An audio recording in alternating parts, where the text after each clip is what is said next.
Viewers যারা video দেখছেন, আমি আজকে 5টা খাবারের কথা বলবো আপনাদেরকে।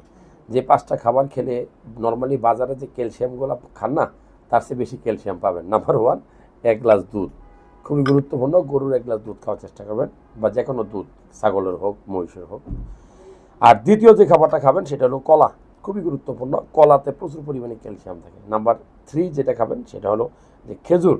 আমরা বলি যে ডেইলি 1 পিস বা 2 পিস বা 3 পিস খেজুর যদি আপনি নিয়মিত খান, তাহলে আপনার শরীরে ক্যালসিয়ামের ঘাটতি হবে না। এছাড়া আপনি কী খাবেন?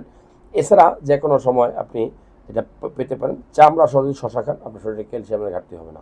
আর একটা খাবার হচ্ছে আম। এখন কিন্তু আমের সিজন, প্রচুর পরিমাণে আম আপনি চাইলেই খেতে পারেন। কাঁচা আমটা সবচেয়ে ভালো, যদি হজম করতে পারেন। একটু টক টক, খাবারের রুচি বাড়বে এবং হজম শক্তি বাড়বে।